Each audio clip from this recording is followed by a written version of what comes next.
Hi, I'm Buck, your personal tour guide to the Federal Reserve. I'm here to introduce you to one of the most complex but effective institutions in the United States. But don't worry, I'll explain it all in plain English. Just beside me is a roadmap of where we're going. Together, we'll walk through the Federal Reserve System, literally. And along the way, I'll show you just what goes on around here and why it's important. By the end of this tour, you too will be able to explain the Federal Reserve in plain English. There is no other agency of government which can overrule actions that we take. There is no other agency of government which can overrule actions that we take. There is no other agency of government which can overrule actions that we take. That would effectively be a takeover of monetary policy by the Congress, a repudiation of the independence of the Federal Reserve, which would be highly destructive to the stability of the financial system, the dollar, and our national economic situation. The Federal Reserve does not own any gold at all. We have not owned gold since 1934.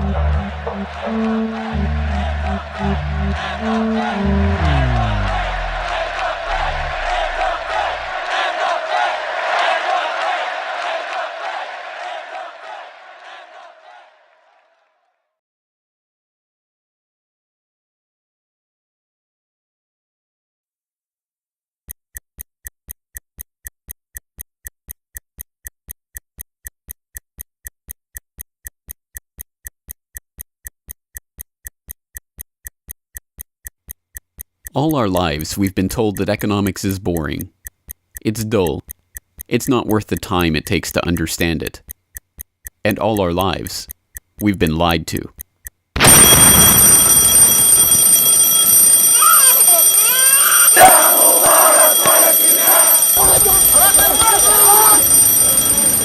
War, poverty, revolution. They all hinge on economics, and economics all rests on one key concept. Money. Money. It is the economic water in which we live our lives. We even call it currency. It flows around us, carries us in its wake, drowns those who are not careful. We use it every day, in nearly every transaction we conduct. We spend our lives working for it, worrying about it, saving it, spending it, pinching it. It defines our social status. It compromises our morals. People are willing to fight, die, and kill for it. But what is it? Where does it come from? How is it created? Who controls it? It is a remarkable fact that, given its central importance in our lives, not one person in 100 could answer such basic questions about money as these. So if you were planning a family, you'd want to know where babies come from. Yeah. And this is a lot about banking. So let me ask you, where does money come from? Where does the money come from? Where does any money? The government prints it. It's printed off. Where does money come from? How is new money created? By labor. People work and produce wealth, and the money is supposed to match that wealth. Where does money come from? Well, I have a pretty different outlook on money. It actually comes from like trees, right? But why is this? How could we be so ignorant about a topic of such importance? Where does money come from is a basic, childlike question. So why is our only response the childlike answer meant as a joke? It grows on trees. Such a profound state of ignorance could not come about naturally. From the time we are children, we are curious about the world and eager to learn about the way it works. And what could lead to a better understanding of the way the world works than a knowledge of money, its creation and destruction? Yet discussion of this topic is fastidiously avoided in our school years and ignored in our daily life. Our monetary ignorance is artificial, a smokescreen that has been erected on purpose and perpetrated with the help of complicated systems and insufferable economic jargon. But it doesn't take an economist to understand the importance of money. Deep down, we all know that the wars, the poverty, the violence we see around us hinges on this question of money. It seems like a 1,000-piece jigsaw puzzle just waiting to be solved. And it is. The puzzle pieces, taken together, create an image of the Federal Reserve, America's central bank and the heart of the country's banking system. Despite its central importance to the economy, relatively few have heard of it, and fewer still know what it is, despite the bank's attempts at self-description. Our economy runs on a complex system of exchange of goods and services, in which money plays a key part. Coin, currencies, savings, and checking accounts, the overall supply of money is managed by the Federal Reserve. Money is the medium through which economic exchanges take place, and money as a standard of value helps us to set prices for goods and services. The job of managing money, monetary policy, is to preserve the purchasing power of the dollar while ensuring that a sufficient amount of money is available to promote economic growth. The Federal Reserve also promotes the safety and soundness of the institutions where we do our banking. It ensures that the mechanisms by which we make payments, whether by cash, check, or electronic means, operate smoothly and efficiently. And in its fiscal role, acts as the banker for the United States government. Now, these duties comprise the major responsibilities of our central bank. But in order to really understand the Federal Reserve, we must first understand its origins and context. We must deconstruct the puzzle. The first piece of that puzzle lies here, in the White House. This is where the Federal Reserve Act, then known as the Currency Bill, was signed into law after passing the House and Senate in late December 1913. The New York Times of Christmas Eve 1913 described the festive scene. The Christmas spirit pervaded the gathering. While the ceremony was a little less impressive than that of the signing of the Tariff Act on October 3rd last in the same room, the spectators were much more enthusiastic and seized every occasion to applaud.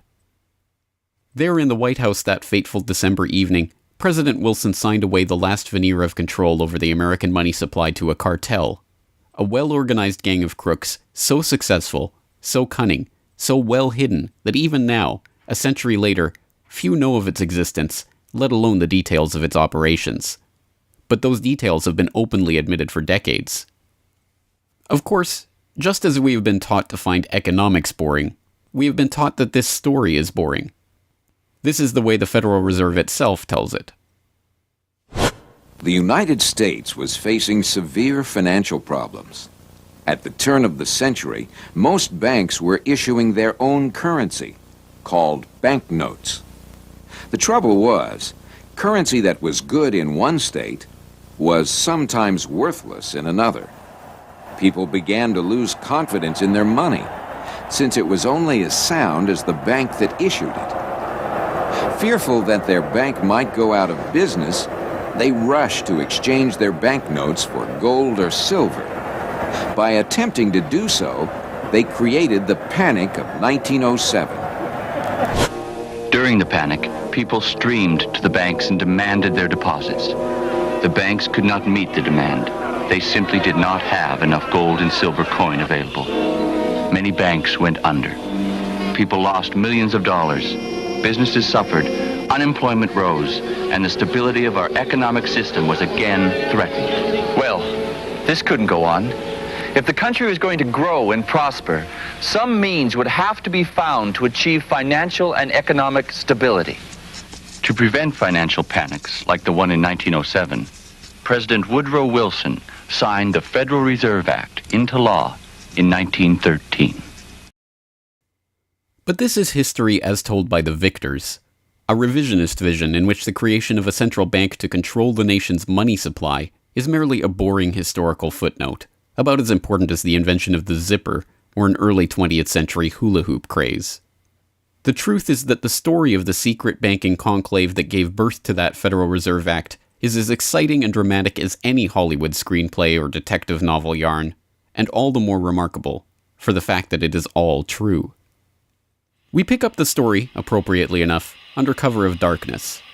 It was the night of November 22nd, 1910, and a group of the richest and most powerful men in America were boarding a private rail car at an unassuming railroad station in Hoboken, New Jersey. The car, waiting with shades drawn to keep onlookers from seeing inside, belonged to Senator Nelson Aldrich, the father-in-law of billionaire heir to the Rockefeller dynasty, John D. Rockefeller Jr.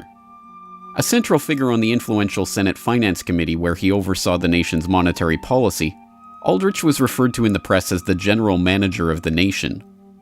Joining him that evening was his private secretary Shelton, and a who's who of the nation's banking and financial elite.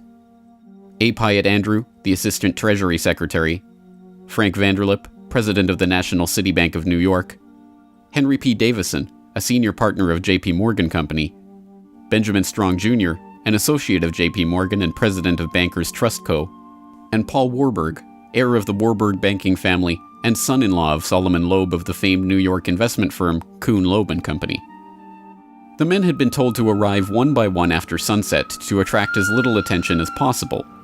Indeed, secrecy was so important to their mission that the group did not use anything but their first names throughout the journey so as to keep their true identities secret even from their own servants and waitstaff. The movements of any one of them would have been reason enough to attract the attention of New York's voracious press, especially in an era where banking and monetary reform was seen as a key issue for the future of the nation. A meeting of all of them, now that would surely have been the story of the century. And it was. Their destination? The secluded Jekyll Island off the coast of Georgia, home to the prestigious Jekyll Island Club whose members included the Morgans, Rockefellers, Warburgs, and Rothschilds. Their purpose? Davison told intrepid local reporters who had caught wind of the meeting that they were going duck hunting. But in reality, they were going to draft a reform of the nation's banking industry in complete secrecy. G. Edward Griffin, the author of the best-selling The Creature from Jekyll Island and a longtime Federal Reserve researcher, explains. What happened is that the banks decided that since there was going to be legislation anyway to control their industry, that they wouldn't just sit back and wait and see what happened and cross their fingers that it would be okay. They decided that to do what so many cartels do today, they decided to take the lead. And they would be the ones calling for regulations and reform. They like the word reform. And the American people are suckers for the word reform. You just put that into any corrupt piece of legislation, call it reform, and people say, oh, I'm all for reform. And so they vote for it or accept it. So that's what they were doing. They decided we will reform our own industry. In other words, we will create a cartel, and we will give the cartel the power of government. We'll take our cartel agreement so that we can self-regulate to our advantage, and we'll call it the Federal Reserve Act. And then we'll take this cartel agreement to Washington and convince those idiots there to pass it into law. And that basically was the strategy. It was a brilliant strategy. Of course, we see it happening all the time, and certainly in our own day today, we see the same thing happening in other cartelized industry. Right now, we're watching it unfold in the field of healthcare, but at that time, it was banking, all right? And so the banking cartel wrote their own rules and regulations, called it the Federal Reserve Act, got it passed into law, and it was very much to their liking because they wrote it. And in essence, what they had created is a set of rules which made it possible for themselves to regulate their industry, but they went even beyond that. In fact, it's clear to me when I was reading their letters and their conversations at the time and the debates that they never dreamed that Congress would go along and also give them the right to issue the nation's money supply. I mean, not only were they now going to regulate their own industry, which is what they started out as wanting to do, but they got this incredible gift that they didn't dream would be given to them, although they were negotiating for it. And that was Congress gave them the authority to issue the nation's money. And Congress gave away the sovereign right to issue the nation's money to the private banks. And so all of this was in the Federal Reserve Act, and the American people were joyous because they were told and they were convinced that this was finally a means of controlling this big creature from Jekyll Island. Amazingly enough, they were successful, not just in conspiring to write the legislation that would eventually become the Federal Reserve Act, but in keeping that conspiracy a secret from the public for decades. It was first reported on in 1916 by Bertie Charles Forbes, the financial writer who would later go on to found Forbes magazine. But it was never fully admitted until a quarter century later, when Frank Vanderlip wrote a casual admission of the meeting in the February 9th, 1935 edition of the Saturday Evening Post. I was as secretive, indeed as furtive, as any conspirator. I do not feel it is any exaggeration to speak of our secret expedition to Jekyll Island as the occasion of the actual conception of what eventually became the Federal Reserve System. Over the course of their 9 days of deliberation at the Jekyll Island Club, they devised a plan so overarching, so ambitious, that even they could scarcely imagine that it would ever be passed by Congress. As Vanderlip put it, "Discovery of our plan, we knew, simply must not happen, or else all our time and effort would be wasted. If it were to be exposed publicly that our particular group had got together and written a banking bill, that bill would have no chance whatever of passage by Congress." So what precisely did this conclave of conspirators devise at their Jekyll Island meeting? A plan for a central banking system to be owned by the banks themselves, a system which would organize the nation's banks into a private cartel that would have sole control over the money supply itself. At the end of their 9-day meeting, the bankers and financiers went back to their respective offices content in what they had accomplished. The details of the plan changed between its 1910 drafting and the eventual passage of the Federal Reserve Act, but the essential ideas were there.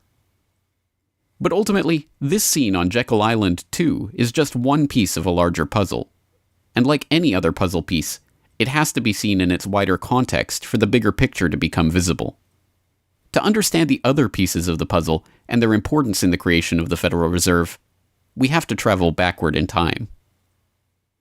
The story begins in late 17th century Europe. The 9 Years' War is raging across the continent as Louis XIV of France finds himself pitted against much of the rest of the continent over his territorial and dynastic claims. King William III of England, devastated by a stunning naval defeat, commits his court to rebuilding the English navy. There's only one problem: money. The government's coffers have been exhausted by the waging of the war, and William's credit is drying up. A Scottish banker, William Patterson, has a banker's solution. A proposal to form a company to lend £1 million to the government at 6% plus $5,000 management fee, with the right of note issue. By 1694, the idea has been slightly revised, a £1.2 million loan at 8% plus $4,000 for management expenses, but it goes ahead. The magnanimously titled Bank of England is created. The name is a carefully constructed lie, designed to make the bank appear to be a government entity. But it is not. It is a private bank owned by private shareholders for their private profit, with a charter from the king that allows them to print the public's money out of thin air and lend it to the crown. What happens here at the birth of the Bank of England in 1694 is the creation of a template that will be repeated in country after country around the world. A privately controlled central bank lending money to the government at interest, money that it prints out of nothing. And the jewel in the crown for the international bankers that creates this system is the future economic powerhouse of the world, the United States. In many important respects, the history of the United States is the history of the struggle of the American people against the banksters that wish to control their money. By the 1780s, with colonies still fighting for independence from the crown, the bankers will get their wish. In 1781, the United States is in financial turmoil. The Continental, the paper currency issued by the Continental Congress to pay for the war, has collapsed from overissue and British counterfeiting. Desperate to find a way to finance the end stages of the war, Congress turns to Robert Morris, a wealthy shipping merchant who was investigated for war profiteering just 2 years earlier. Now, as Superintendent of Finance of the United States from 1781 to 1784, he is regarded as the most powerful man in America, next to General Washington. In his capacity as Superintendent of Finance, Morris argues for the creation of a privately owned central bank deliberately modeled on the Bank of England that the colonies were supposedly fighting against. Congress, backed into a corner by war obligations and forced to do business with the bankers just like King William in the 1690s, acquiesces and charters the Bank of North America as the nation's first central bank. And exactly as the Bank of England came into existence loaning the British Crown £1.2 million, the BNA started business by loaning $1.2 million to Congress. By the end of the war, Morris has fallen out of political favor and the Bank of North America's currency has failed to win over a skeptical public. the BNA is downgraded from a national central bank to a private commercial bank chartered by the state of Pennsylvania. But the bankers have not given up yet.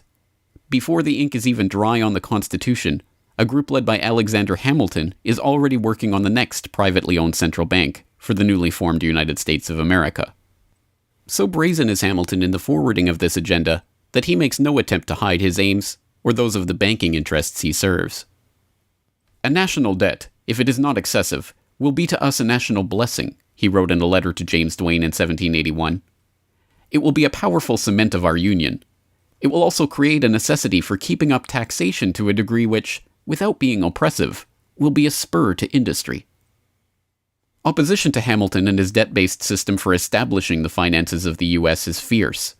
Led by Jefferson and Madison, the bankers and their system of debt enslavement is called out for the force of destruction that it is, with Thomas Jefferson writing, "The spirit of war and indictment, since the modern theory of the perpetuation of debt, has drenched the earth with blood and crushed its inhabitants under burdens ever accumulating." Still, Hamilton proves victorious. The first Bank of the United States is chartered in 1791 and follows the pattern of the Bank of England and the Bank of North America almost exactly. A privately owned central bank with the authority to loan money that it creates out of nothing to the government. In fact, it is the very same people behind the new bank as were behind the old Bank of North America. It was Alexander Hamilton, Robert Morris's former aide, who first proposed Morris for the position of financial superintendent, and the director of the old Bank of North America, Thomas Willing, is brought in to serve as the first director of the First Bank of the United States. Meet the new banking bosses, same as the old banking bosses. In the first 5 years of the bank's existence, the U.S. government borrows $8.2 million from the bank, and prices rise 72%. By 1795, when Hamilton leaves office, the incoming Treasury Secretary announces that the government needs even more money and sells off the government's meager 20% share in the bank, making it a fully private corporation. Once again, the U.S. economy is plundered while the private banking cartel laughs all the way to the bank that they created. By the time the bank's charter comes due for renewal in 1811, the tide has changed for the money interests behind the bank. Hamilton is dead, shot to death in a duel with Aaron Burr. The bank-supporting Federalist Party is out of power. The public are wary of foreign ownership of the central bank, and what's more, don't see the point of a central bank in time of peace. Accordingly, the charter renewal is voted down in the Senate, and the bank is closed in 1811. Less than a year later, the U.S. is once again at war with England.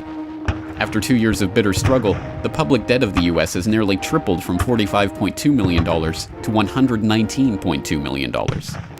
With trade at a standstill, prices soaring, inflation rising, and debt mounting, President Madison signs the charter for the creation of another central bank, the Second Bank of the United States, in 1816. Just like the two central banks before it, it is majority privately owned and is granted the power to loan money that it creates out of thin air to the government. The 20-year bank charter is due to expire in 1836, but still in his first term, President Andrew Jackson has already vowed to let it die prior to renewal. Believing that Jackson won't risk his chance for re-election in 1832 on the issue, the bankers forward a bill to renew the bank's charter in July of that year, 4 years ahead of schedule. Remarkably, Jackson vetoes the renewal charter and stakes his re-election on the people's support of his move. In his veto message, Jackson writes in no uncertain terms about his opposition to the bank. Whatever interest or influence, whether public or private, has given birth to this act, it cannot be found either in the wishes or necessities of the executive department, by which present action is deemed premature, and the powers confirmed upon its agent not only unnecessary, but dangerous to the government and country. It is to be regretted that the rich and powerful too often bend the acts of government to their selfish purposes. If we cannot at once, in justice to interests vested under improvident legislation, make our government what it ought to be, we can at least take a stand against all new grants of monopolies and exclusive privileges, against any prostitution of our government to the advancement of the few at the expense of the many, and in favor of compromise and gradual reform in our code of laws and system of political economy. The people side with Jackson, and he's re-elected on the back of his slogan, "Jackson and no bank." The president makes good on his pledge. In 1833, he announces that the government will stop using the bank and will pay off its debt. The bankers retaliate in 1834 by staging a financial crisis and attempting to pin the blame on Jackson, but it's no use. On January 8, 1835, President Jackson succeeds in paying off the debt, and for the first and only time in its history, the United States is free from the debt chain of the bankers. In 1836, the Second Bank of the United States charter expires, and the bank loses its status as America's central bank. It is 77 years before the bankers can regain the jewel in their crown, but it is not for lack of trying. Immediately upon the death of the bank, the banking oligarchs in England react by contracting trade, removing capital from the US, demanding payment in hard currency for all exports, and tightening credit. This results in a financial crisis known as the Panic of 1837, and once again Jackson's campaign to kill the bank is blamed for the crisis. Throughout the late 19th century, the United States is rocked by banking panics brought about by wild banking speculation and sharp contractions in credit. By the dawn of the 20th century, the bulk of the money in the American economy has been centralized in the hands of a small clique of industrial magnates, each with a near monopoly on a sector of the economy. There are the Astors in real estate, the Carnegies and the Schwabs in steel, the Harrimans, Stanfords, and Vanderbilts in railroads, the Mellons and the Rockefellers in oil. As all of these families start to consolidate their fortunes, they gravitate naturally to the banking sector. And in this capacity, they form a network of financial interests and institutions that centered largely around one man, banking scion and increasingly America's informal central banker in the absence of a central bank, John Pierpont Morgan.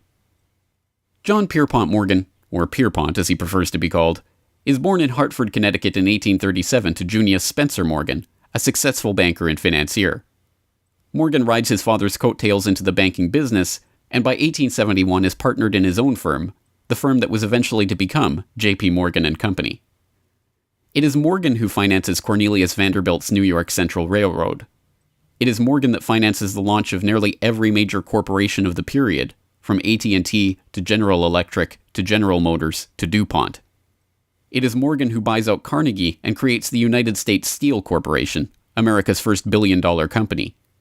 It is Morgan who brokers a deal with President Grover Cleveland to save the nation's gold reserves by selling $62 million worth of gold to the Treasury in return for government bonds. And it is Morgan who, in 1907, sets in motion the crisis that leads to the creation of the Federal Reserve. That year, Morgan begins spreading rumors about the precarious finances of the Knickerbocker Trust Company, a Morgan competitor and one of the largest financial institutions in the United States at the time. The resulting crisis, dubbed the Panic of 1907, shakes the U.S. financial system to its core. Morgan puts himself forward as a hero, boldly offering to help underwrite some of the faltering banks and brokerage houses to keep them from going under. After a bout of hand-wringing over the nation's finances, a congressional committee is assembled to investigate the Money Trust, the bankers and financiers who brought the nation so close to financial ruin and that wield such power over the nation's finances. The public follows the issue closely, and in the end a handful of bankers are identified as key players in the Money Trust's operations, including Paul Warburg, Benjamin Strong Jr., and J.P. Morgan. Andrew Gavin Marshall, editor of the People's Book Project, explains. At the beginning of the 20th century, there was an investigation following the greatest of these financial panics, which was in 1907. And this investigation was on what was called the Money Trust, which found that three banking interests, J.P. Morgan, National City Bank, and the Citibank of New York, I believe it was, basically controlled the entire financial system. So three banks. And the public hatred towards these institutions was unprecedented. There was an overwhelming consensus in the country for establishing a central bank. But there were many different interests in pushing this, and everyone had sort of their own specific purpose behind advocating for a central bank. So to represent the most people, you had farmer interests, populists, progressives, who were advocating a central bank because they couldn't take the recurring panics, but they wanted government control of a central bank. They wanted it to be exclusively under the public control because they despised and feared the New York banks as wielding too much influence. So for them, a central bank would be a way to curb the power of these private financial interests. On the other hand, those same financial interests were advocating for a central bank to serve as a source of stability for their control of the system, also to act as a lender of last resort to them, and so that they would never have to face collapse, but also in order to exert more control through a central bank. The private New York banking community wanted a central bank under the exclusive control of them. There's a shocker. So you had all these various different interests which converged. Of course, the most influential happened to be the New York financial houses, which were more aligned with European financial houses than they were with any other element in American society. The main individual behind the founding of the Federal Reserve was Paul Warburg, who was a partner with Kuhn, Loeb and Company, European banking house. His brothers were prominent bankers in Germany at that time, and he had, of course, close connections with every major financial and really big industrial firm in the United States, and most of those existing in Europe. And he was discussing all these ideas with his fellow compatriots in advocating for a central bank. In 1910, Warburg got the support of a senator named Senator Aldrich, whose family later married into the Rockefeller family.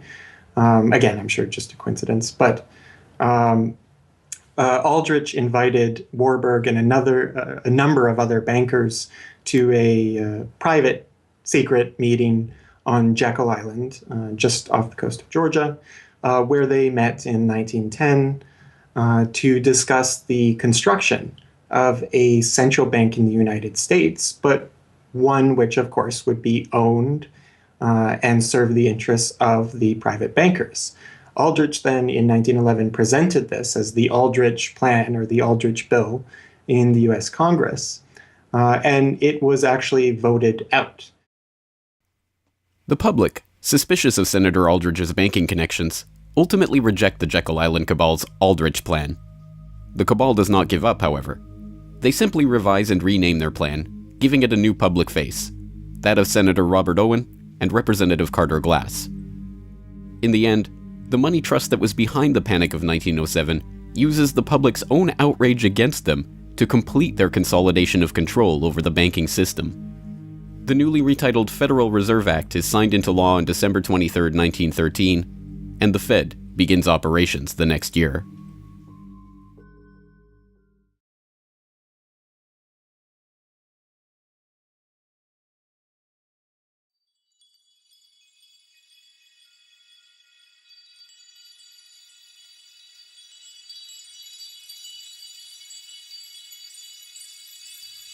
So how does the Federal Reserve System work?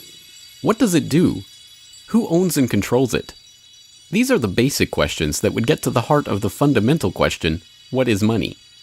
And that is why the answer to these questions have been shrouded in impenetrable economic jargon. Even the Federal Reserve's own educational propaganda, which has an unusual tendency towards cutesy animation and talking down to its audience, has a difficult time summarizing the Fed's mission and responsibilities. According to the Fed, to achieve these goals, the Fed, then and now, combines centralized national authority through the Board of Governors, remember that on the map, with a healthy dose of regional independence through the reserve banks. A third entity, the Federal Open Market Committee, brings together the expertise of the first two in setting the nation's monetary policy. Precisely what imaginary gaggle of schoolchildren is this economic gibberish aimed at? The simple truth, hidden behind the sleight of hand of economic jargon and magisterial titles, is that a banking cartel has monopolized the most important item in our entire economy: money itself. We are taught to think of money as the pieces of paper printed in government printing presses or coins minted by government mints.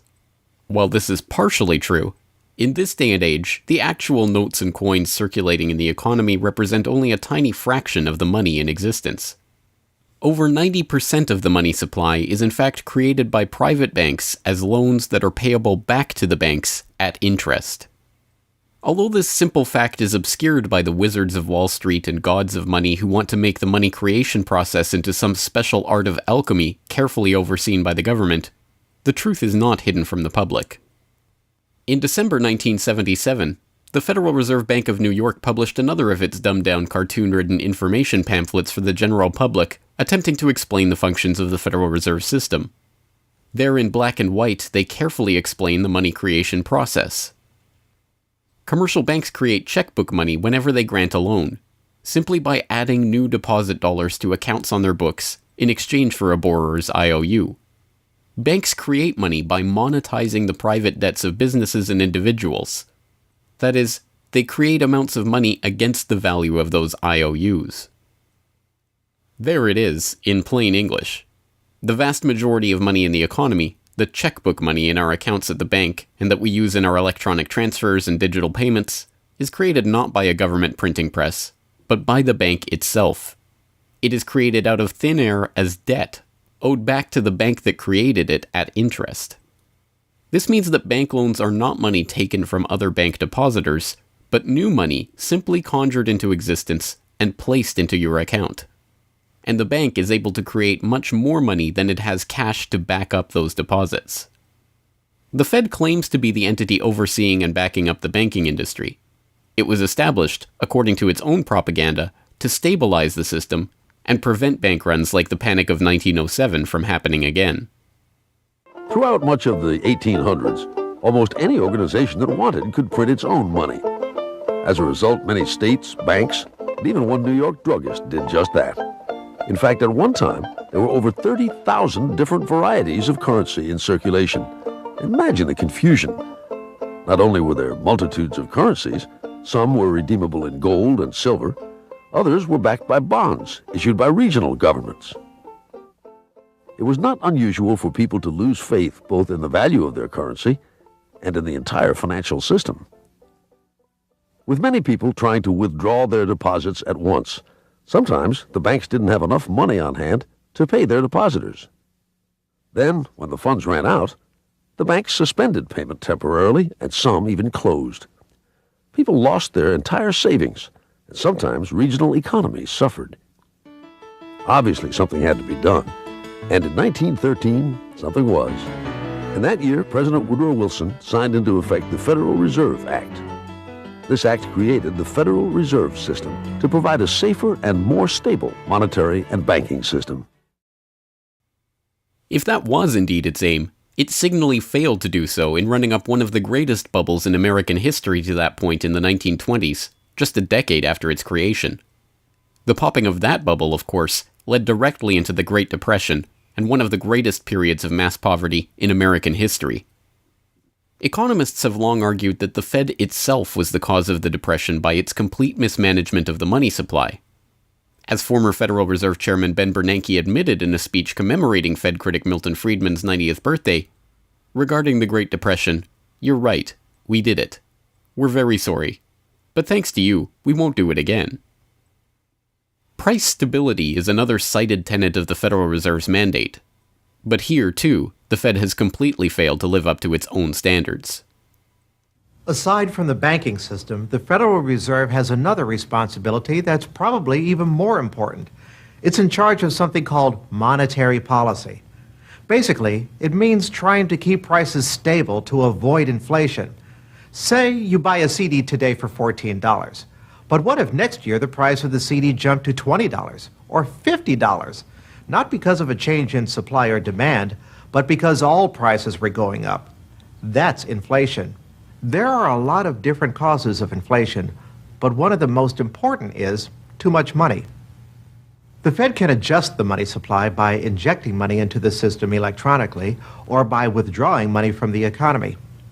Think of it. The Federal Reserve has the ability to create money and make it disappear. What's most important is what happens as a result. Anytime the supply of money is altered, the effects are felt throughout the economy. The Fed's methods have changed over time to take advantage of the latest computers and electronics, but its mission remains the same: to aim for stable prices, full employment, and a growing economy. 100 years ago, in 1913, the Fed was created, and we've marked it with a vertical line there. Consumer prices now are about 30 times higher than they were when the Fed was created in 1913. Paper money, too, is the responsibility of the Federal Reserve. Hence, the dollars in circulation are not Treasury notes, not bills of credit, but Federal Reserve notes, debt-based notes backed up, ultimately, by the government's own promise to pay. It's sovereign bonds backed up by the taxpayers themselves. At one time, the Federal Reserve banks were legally required to keep large stockpiles of gold in reserve to back up these notes. But that requirement was abandoned, and today the notes are backed up mostly by government securities. The Fed no longer keeps any actual gold on its books, but gold certificates issued by the Treasury and valued not at the spot price of $1,300 per troy ounce, but an arbitrarily fixed statutory price of $42 2/9 per ounce. But I do have one question. During the crisis, or any time that you're aware of, has the Federal Reserve or Treasury participated in any gold swaps arrangements? We don't. The Federal Reserve does not own any gold at all. We have not owned gold since 1934. So we have not engaged in any gold swaps. But it appears on your balance sheet that you hold gold. What appears on our balance sheet is gold certificates. When we turned before 1934, the Federal Reserve did own gold. We turned that over by law to the Treasury and received in return for that gold certificates. If the Treasury entered into, because under the Exchange Stabilization Fund, I would assume they probably have the legal authority to do it. They wouldn't be able to do it then because you have the securities for essentially all the gold? No, we have no interest in the gold that is owned by the Treasury. We have simply an accounting document that is called gold certificates that represents the value at a statutory rate and still that we gave to the Treasury in 1930. And still measured at $42 an ounce, which makes no sense whatsoever. Clearly, there is a discrepancy between what we are led to believe is motivating the Fed and what it actually does.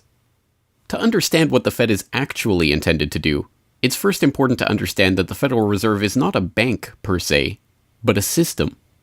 This system codifies, institutionalizes, oversees, and undergirds a form of banking called fractional reserve banking, in which banks are allowed to lend out more money than they actually have in their vaults.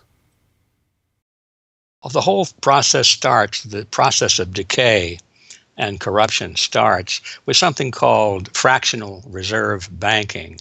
That's the technical name for it. And what that really means is that as the banking institution developed over several centuries, starting, of course, in Europe, it developed the practice of legalizing a certain dishonest accounting procedure. In other words, in the very, very beginning, if you want to go all the way back, people would bring their gold or silver to the banks for safekeeping. And they say, give us a paper receipt. And we don't want to guard our silver and our gold because, people could come in the middle of the night and they could kill us or tie us up and threaten us, and they'll get our gold and silver, so we can't really guard it. We'll take it to the bank and have them guard it, and we just want a paper receipt so that we can take the receipt back and get our gold anytime we want. And so in the beginning, money was receipt money. They could then, instead of changing or exchanging the gold coins, they could exchange the receipts, and people would accept the receipts just as well as the gold, knowing they could get the gold. And so these paper receipts being circulated were, in essence, the very first examples of paper money. Well, the banks learned early on that game that here they were sitting on this pile of gold and all these paper receipts out there. People weren't bringing the receipts in anymore. Very few of them, maybe 5%, maybe 7% of the people would bring in their paper receipts and ask for the gold. So they said, why don't we just sort of give more receipts out than we have gold? They'll never know because we only are asked at the best 7% of it, so we can create more receipts for gold than we have, and we can collect interest on that because we'll loan that into the economy and we'll charge interest on this money that we don't really have. And it's a pretty good gimmick, don't you think? And they, well, yeah, of course. And so that's how fractional reserve banking started. And now it's institutionalized, and they teach it in school. No one ever questions the integrity of it or the ethics of it. They say, well, that's the way banking works. And isn't it wonderful that we now have this flexible currency and we have prosperity and all of this sort of thing? So it all starts with this concept of fractional reserve banking. The trouble is with that is it works most of the time, but every once in a while there are a few ripples that come along that are a little bit bigger than the other ripples, and maybe one of them is a wave, and more than 7% will come in and ask for their gold. Maybe 20% will come in, or 30%. And well, now the banks are embarrassed because the fraud is exposed. They say, well, we don't have your gold. What do you mean you don't have my gold? I gave it to you and put it on deposit, and you said you'd safeguard it. Well, we don't have it. We loaned it out. So then the word gets out, and everybody and their uncle comes and lines up for their gold. And of course, they don't have it, and the banks are closed. They have bank holidays, and the banks are embarrassed. They go out of business. People lose their savings, and you have these terrible banking crashes that were ricocheting all around the world prior to this time. And that's what caused the concern. One of the things that caused the concern of the American people, they didn't want that anymore. They wanted to put a stop to that. And that was the whole purpose, supposedly, of the Federal Reserve System, was to put a stop to that. But since the people who designed the plan to put a stop to it were the very ones who were doing it in the first place, you can not be surprised that their solution was not a very good one insofar as the American people were concerned. Their solution was to expand it. Not to control it, but to expand it. See, prior to that time, this little game of fractional reserve banking was localized at the state level. Each state was doing its own little fractional reserve banking system. Each state, in essence, had its own Federal Reserve. Central banks were authorized by state law to do this sort of thing, and that was causing all this problem. And so the Federal Reserve came along and said, well, no, we're not going to do this at the state level anymore because look at all the problem it's causing. We're going to consolidate it all together, and we're going to do it at the national level. The key to this system, of course, is who controls this incredible power to regulate the economy by setting reserve requirements and targeting interest rates. The answer to this question, too, has been deliberately obscured. The Federal Reserve System is a deliberately confusing mishmash of public and private interests, reserve banks, boards and committees, centralized in Washington and spread out across the United States. So you have the Federal Reserve Board in Washington, appointed by the president. That's the only part of this system that is directly dependent upon the government for input. That's the federal part, that the government, the president specifically, gets to choose a few select governors. The 12 regional banks, the most influential of which is the Federal Reserve Bank of New York, essentially based in Wall Street to represent Wall Street, is representative of the major Wall Street banks who own shares in the private, not federal, but private Federal Reserve Bank of New York. All the other regional banks are also private banks. They vary according to how much influence they wield, but the Kansas City Fed is influential, the St. Louis Fed, the Dallas Fed. But the New York Fed is really the center of this system. And precisely because it represents the Wall Street banks who appoint the leadership of the New York Fed. So the New York Fed has a lot of public power, but no public accountability. It has no oversight. It does not answer to Congress the way that the chairman of the Federal Reserve Board of Governors does. And even then, the chairman of the Federal Reserve Board, who is appointed by the president, does not answer to the president. He does not answer to Congress. He goes to Congress to testify, but the policy that they set is independent. So they have no input from the government. The government can't tell them what to do, legally speaking. And of course, they don't. Do you think it would cause problems for the Fed or for the economy if that legislation was to pass? My concern about the legislation is that if the GAO is auditing not only the operational aspects of our programs and the details of the programs, but is making judgments about our policy decisions that would effectively be a takeover of monetary policy by the Congress, a repudiation of the independence of the Federal Reserve, which would be highly destructive to the stability of the financial system, the dollar, and our national economic situation. The Federal Open Market Committee is responsible for setting interest rates. Now, this committee, which is enormously powerful, has as its membership the governor and vice chair of the Federal Reserve Board.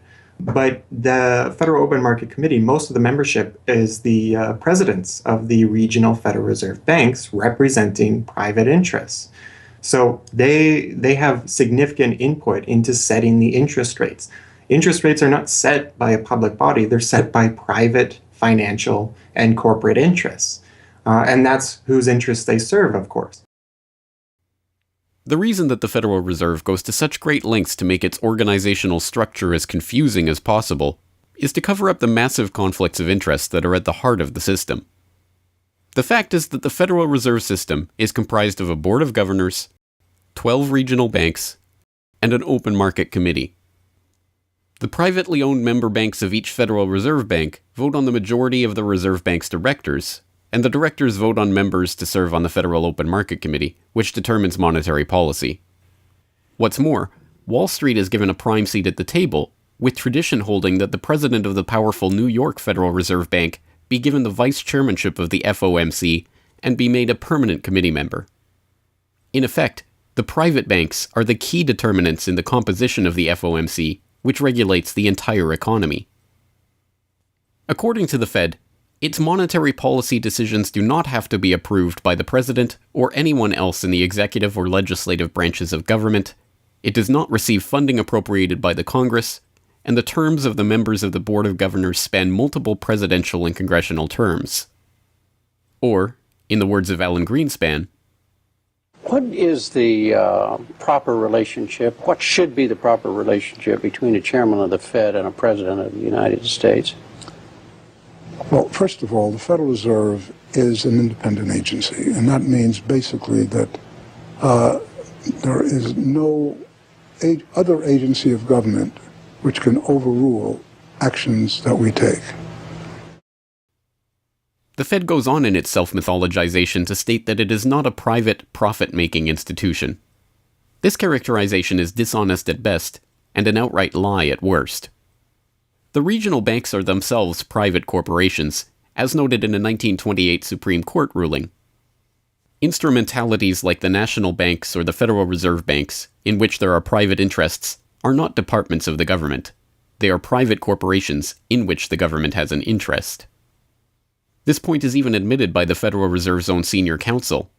Our regulations do specify overall terms for the lending, but the day-to-day operation of the banking activities are conducted by the Federal Reserve banks. They are banks, and indeed they do lend, and they do interact they're their with own depositors. agency then, essentially, They are not in that agencies. regard. Yes, they're not agencies, Your Honor. They're persons under FOIA. Each Federal Reserve Bank, the stock is owned by the member banks in the district, 100% privately held. They have private boards of directors. Majority of those boards are appointed by the independent banks, private banks in the district. They are not agencies. These private corporations issue shares that are held by the member banks that make up the system, making the banks the ultimate owners of the Federal Reserve Banks. Although the Fed's profits are returned to the Treasury each year, the member banks' shares of the Fed do earn them a 6% dividend. According to the Fed, the fixed nature of these returns means that they are not being held for profit. Despite the dishonest nature of this description, however, it is important to understand that the bankers who own the Federal Reserve indeed do not make their money from the Fed directly. Instead, the benefits are much less obvious and much more insidious. The simplest way that this can be understood is that, as a century of history and the specific example of the last financial crisis shows, the Fed was used as a vehicle to bail out the very bankers who own the Fed banks in the most obvious example of fascistic collusion imaginable.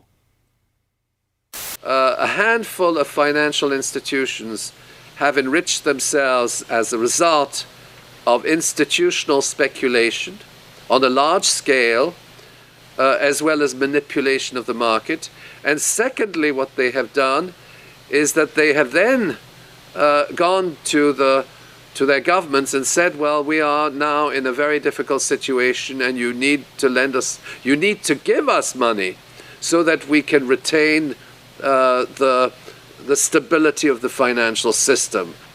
And who actually lends the money or brokers the public debt? The same financial institutions which are the recipients of the bailout. Okay, and so what you have is a circular process. It's a diabolical process. You're lending money. You're not lending money. You're handing money to the large financial institutions, and then this is leading up to a mounting public debt in the trillions. Okay. And then you say to the financial institutions, we need to establish a new set of treasury bills and government bonds, etc., which of course are sold to the public, but they are always brokered through the financial institutions, which establish their viability and so on and so forth. And the financial institutions will probably buy part of this public debt. So that in effect what the government is doing is financing its own indebtedness through the bailouts. It hands money to the banks, but to hand the money to the banks, it becomes indebted to those same financial institutions, and then it says, well, we now have to emit large amounts of public debt. Please, can you help us? And then the banks will say, well, your books are not quite in order. And then the government will say, well, obviously they're not in order because we've just handed you $1.4 trillion of bailout money, and we're now in a very difficult situation, so we need to borrow money from the people who are, in fact, the recipients of the bailout. So this is really what we're dealing with. We're dealing with a circular process.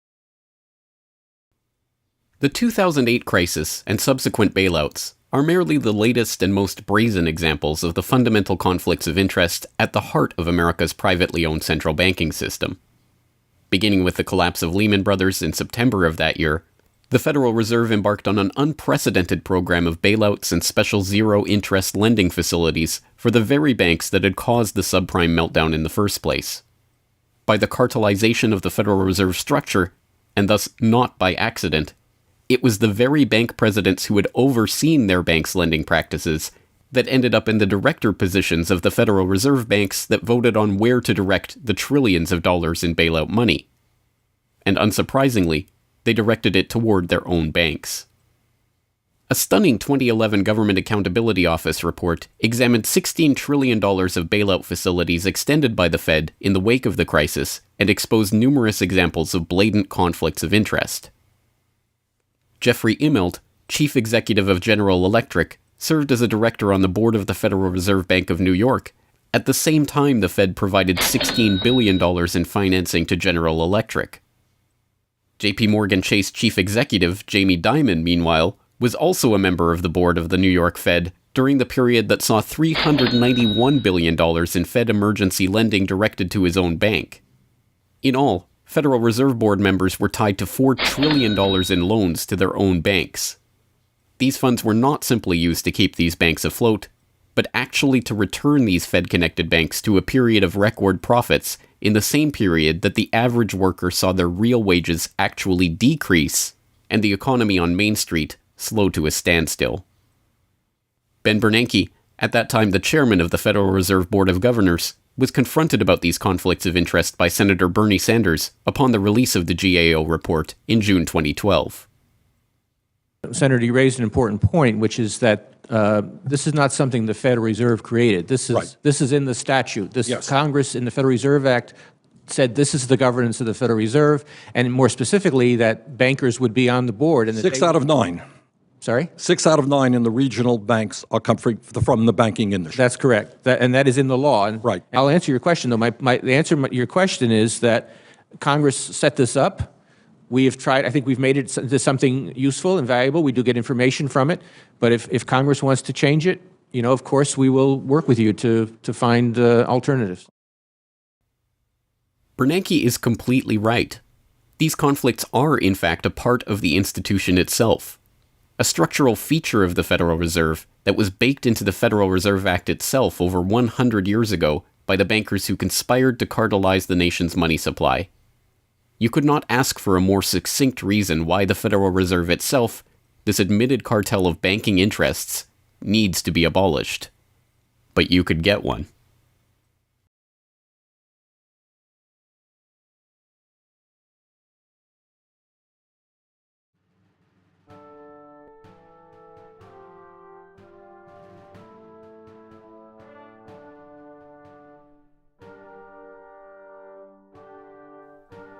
We now know that for centuries, the people of the United States have been at war with the international banking oligarchs.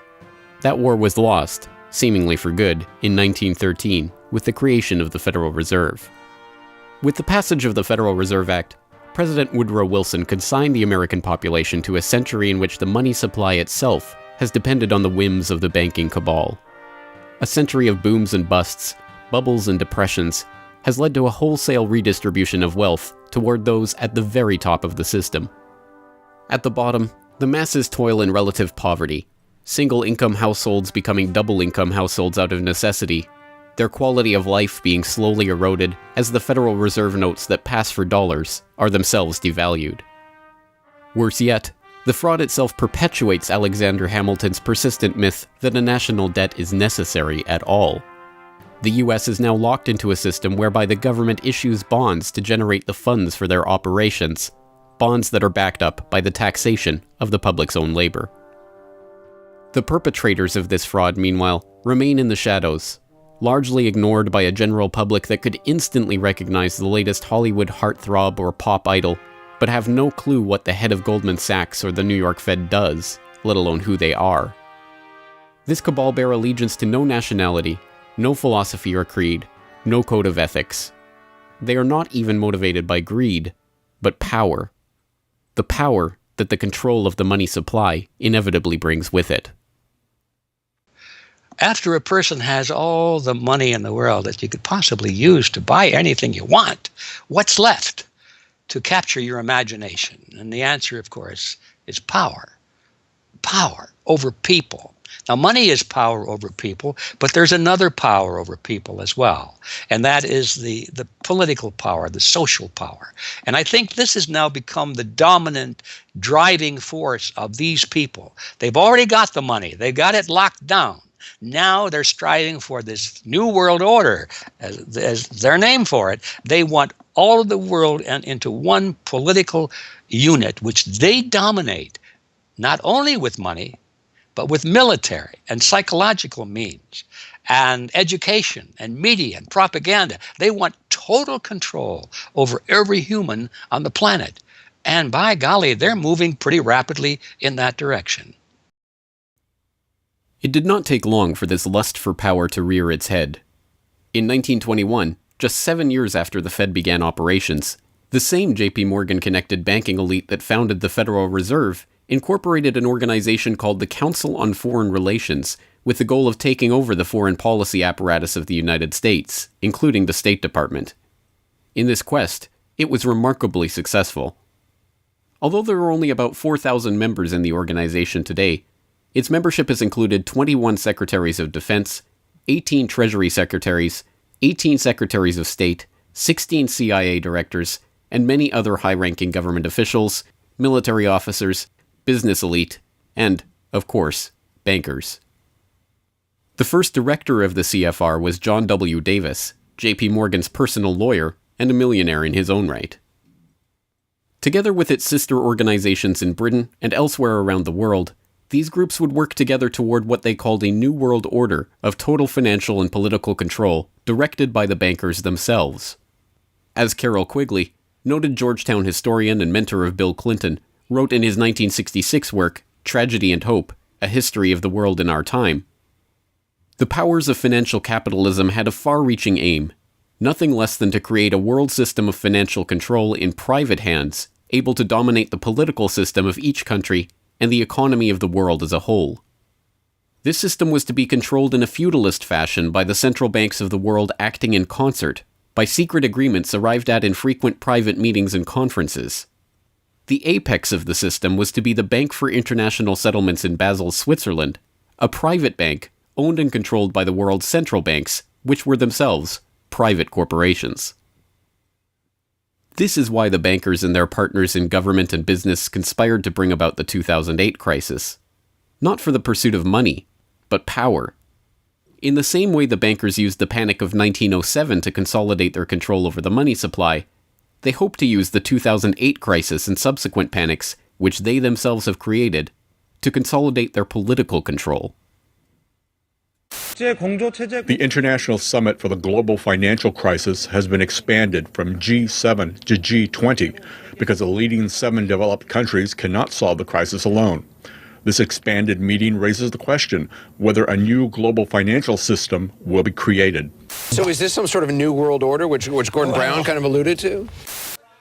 British Prime Minister Gordon Brown has described the quote-unquote guiding principles to be addressed at the summit. They are transparency, sound banking, responsibility, integrity, and get this, global governance, unquote. I think a new world order is emerging, and with it the foundations of a new and progressive era of international cooperation. The inevitable conclusion, one that flows necessarily from the true understanding of this situation, is that the Federal Reserve System needs to be consigned to the dustbin of history. After a century of enslavement, it is time for the American public to finally throw off the bankers' debt chains.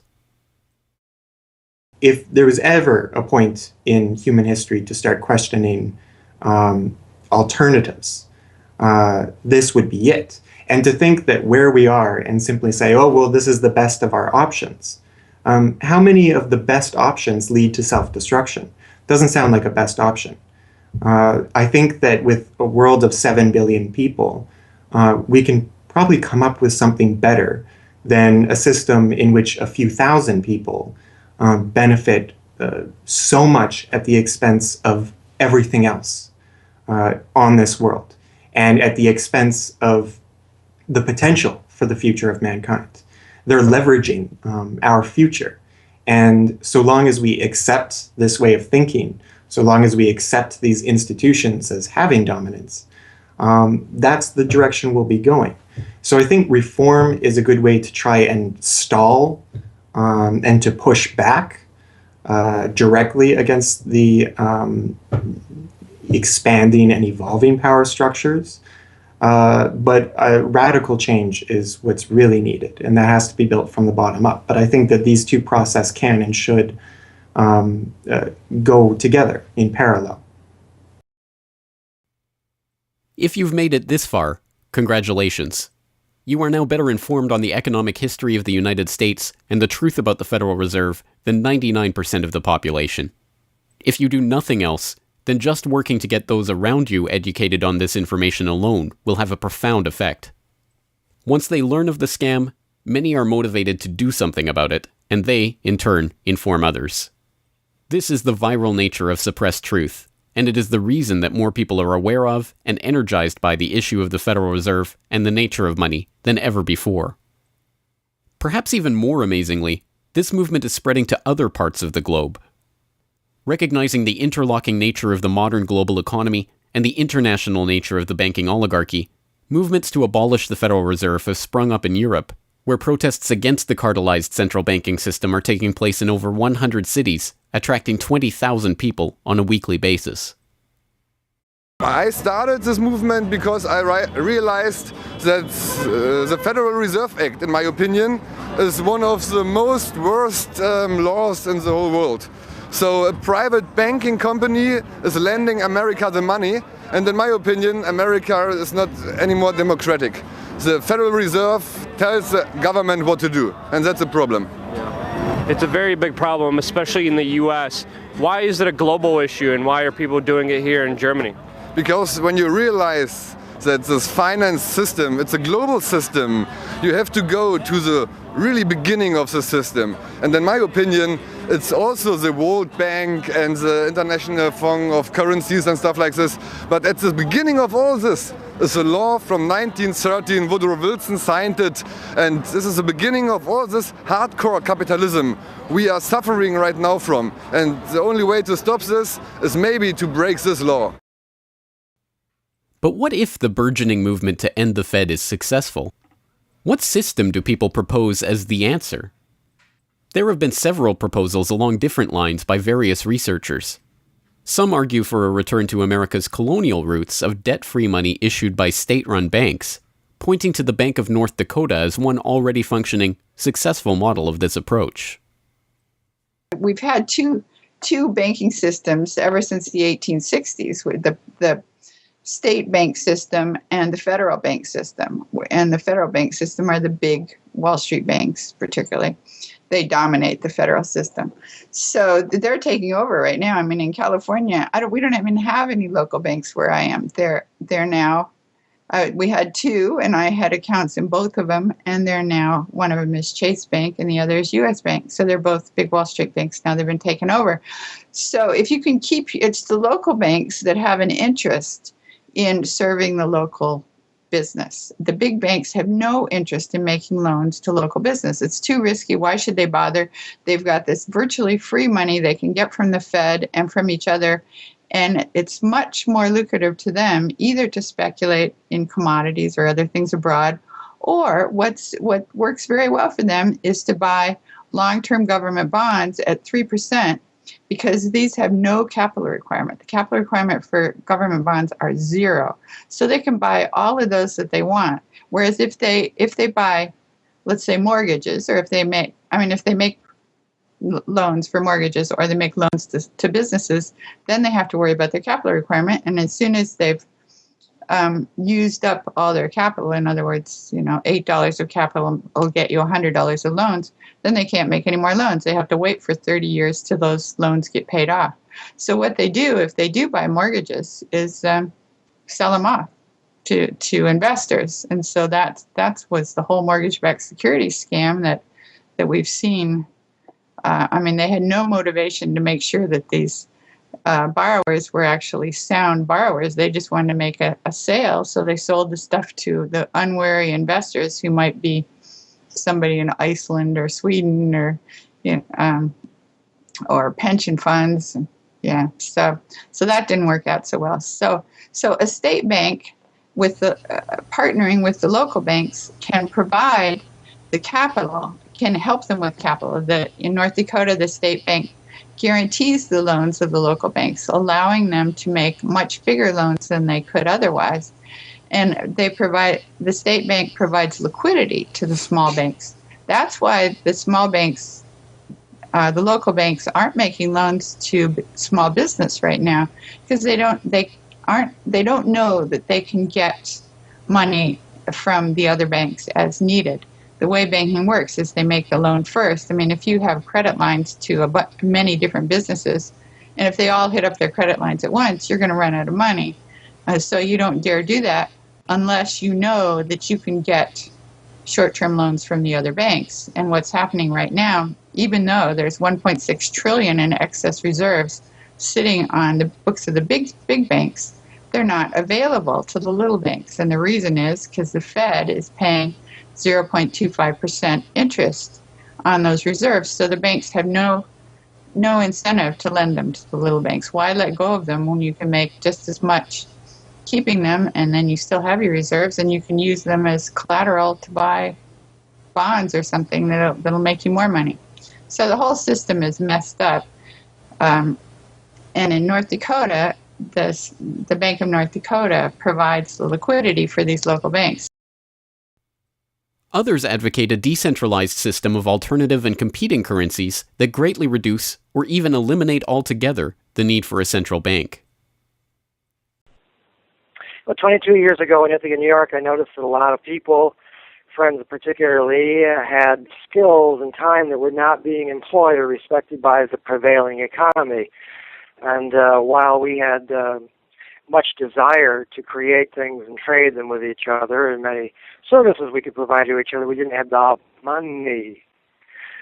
So Since I have a background in graphic design, journalism, and arrogance, I went to my computer and designed paper money for Ithaca, New York. Designed pretty colorful money, with pictures of children, waterfalls, and trolley cars, and denominated in hours of labor. 1 hour note, half hour, quarter, eighth hour note, 2 hour note, and then began to issue to each of the pioneer traders who had agreed to be listed in the directory a specific starter amount. And the game began.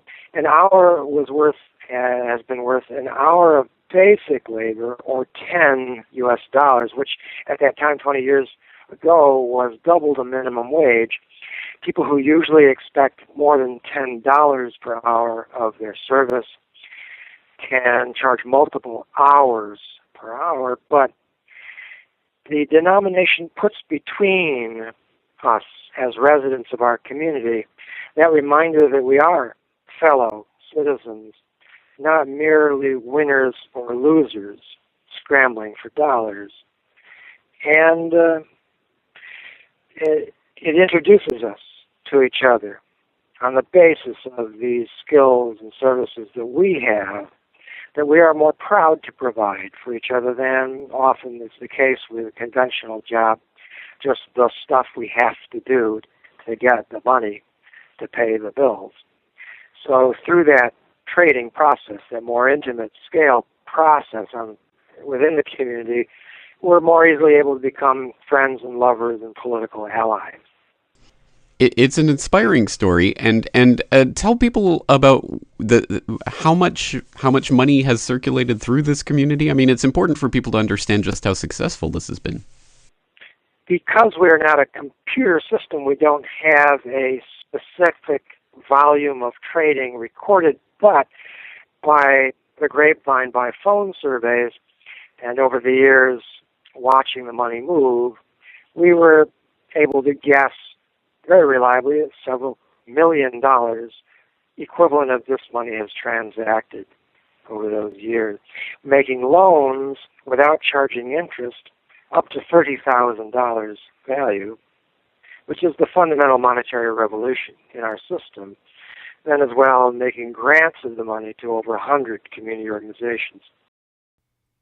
Some argue for currencies whose mathematical nature prevent them from being merely conjured into existence whenever a federal government wants to wage another war of aggression or forge another link in the seemingly endless train of governmental tyranny and abuse. What people have to understand about Bitcoin is that it's a completely decentralized network. There's no central server, there's no controlling company, there's no office. It's just free software that anyone can download and start running on their computer anywhere in the world. And that the Bitcoins themselves can be transferred to or from anyone anywhere in the world. And it's impossible for any bank or government or entity to block you from sending or receiving those Bitcoins.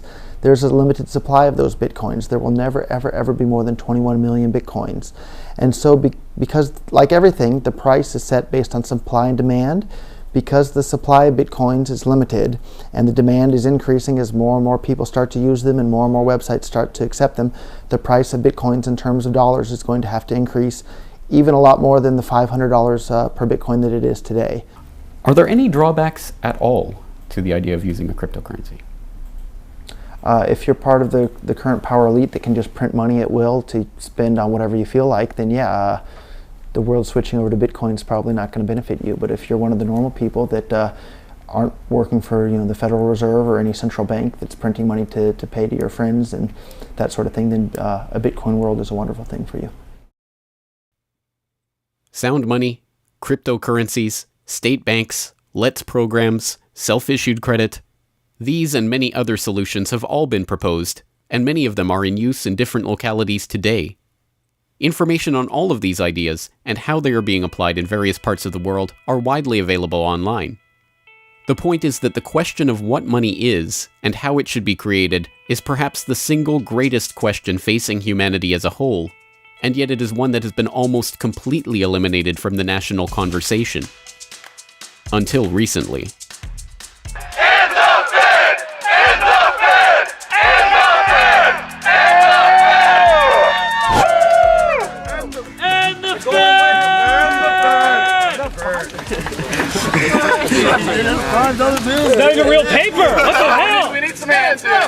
And the Fed!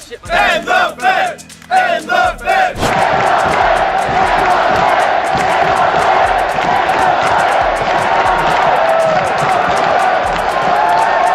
I haven't even gotten to that part yet.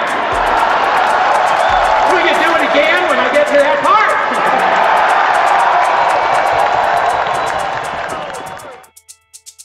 And so the rest of the story is now in our hands.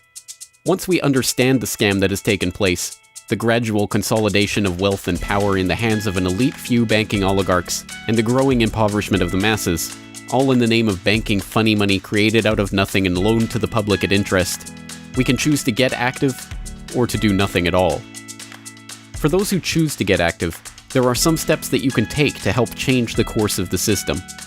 First, follow the links and resources from the transcript of this documentary at corbettreport.com/Federal Reserve to familiarize yourself with the history, the connections, and the functions of the Federal Reserve System. If you can't explain this material to yourself, then you will never be able to teach it to others.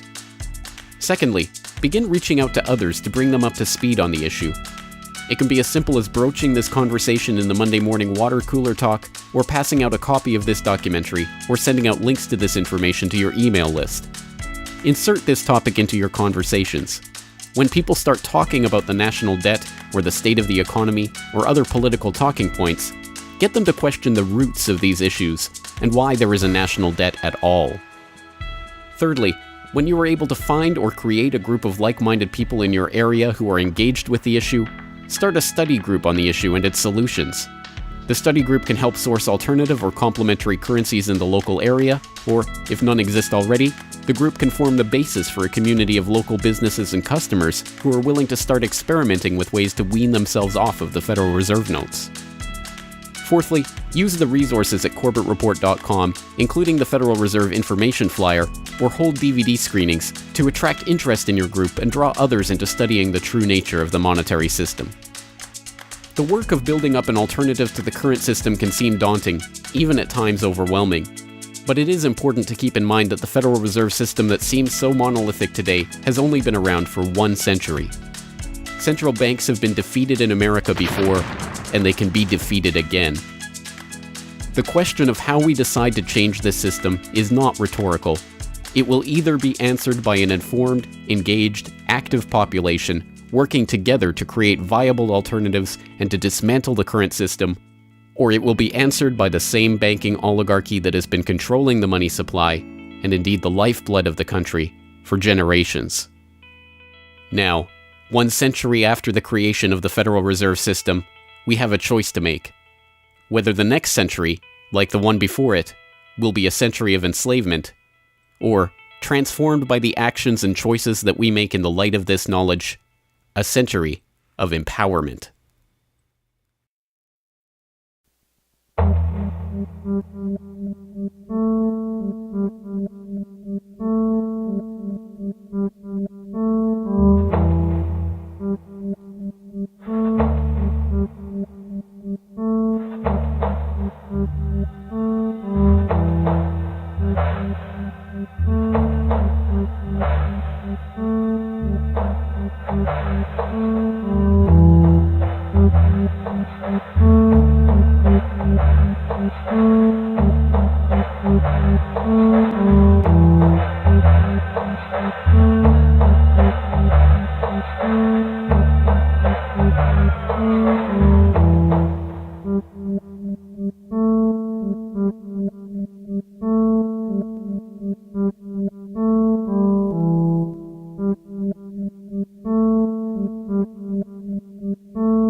Hello, this is James Corbett of CorbettReport.com, the writer, producer, director, narrator, and just about everything else you can imagine with regards to the documentary that you just finished watching, Century of Enslavement, The History of the Federal Reserve. As I mentioned towards the end of that documentary, if you've made it this far, then you are now better informed about the Federal Reserve, its origins, what it is, how it functions, and why it must be opposed than 99% of the general public.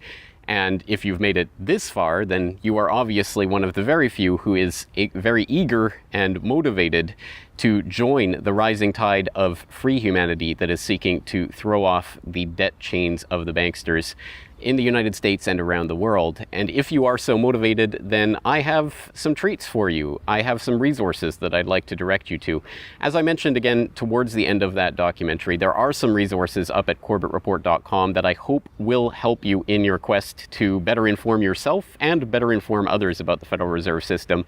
Because once again, if you can't explain this to yourself, then how could you ever hope to explain it to anyone else? So I think the first quest that we must all engage in is to improve our own understanding of the Federal Reserve System and how it functions, and then to spread that information to others. And on that note, once again, if you go to corbettreport.com, you'll be able to find, first and foremost, this documentary itself is, of course, 100% freely available online, which you would know because you're watching this right now. So, of course, there will be links to the YouTube version of this documentary or the downloadable MP4 version on my website. There's also audio MP3 files available for download.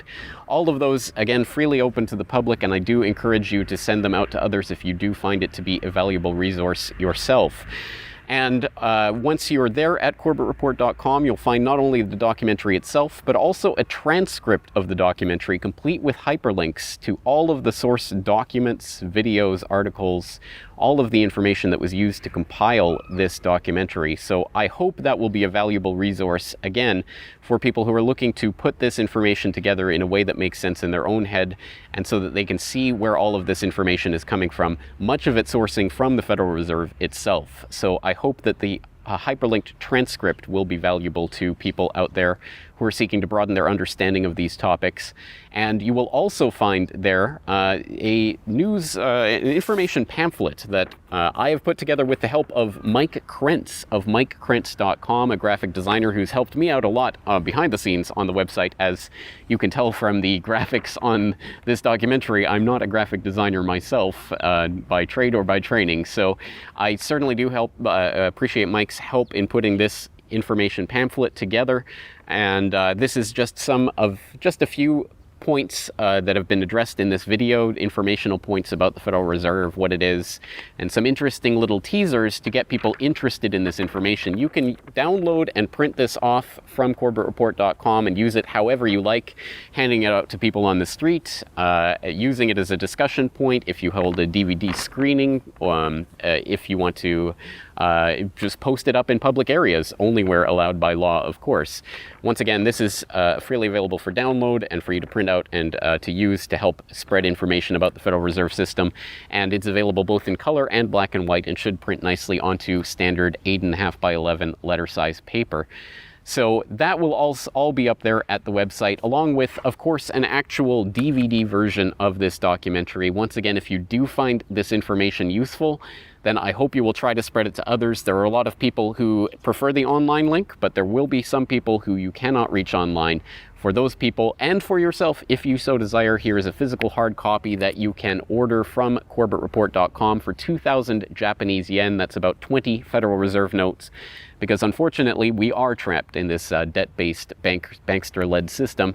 So we do all require these pieces of paper in order to put a roof over our head and food on the table, myself included. So your support is obviously greatly appreciated. And for that 2,000 Japanese yen, about 20 Federal Reserve notes, you'll receive this documentary. Disc 1 containing the documentary itself. Disc 2, the full 1-hour interview with G. Edward Griffin. So I think, again, a valuable resource for people who are looking for more information about the Federal Reserve. So that's available at corbettreport.com, along with all of this that we've talked about here, the information pamphlet, the hyperlink transcript, all of the various formats this is available in. Once again, I've tried to make this as straightforward as possible and also as detailed as possible so that you can start to further your own exploration and understanding of this system that we're facing.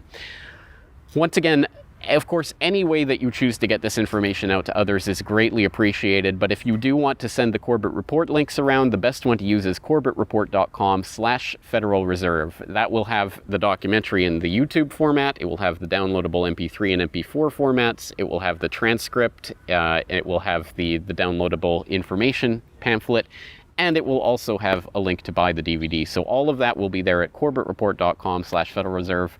Please send people there if you're going to send people anywhere.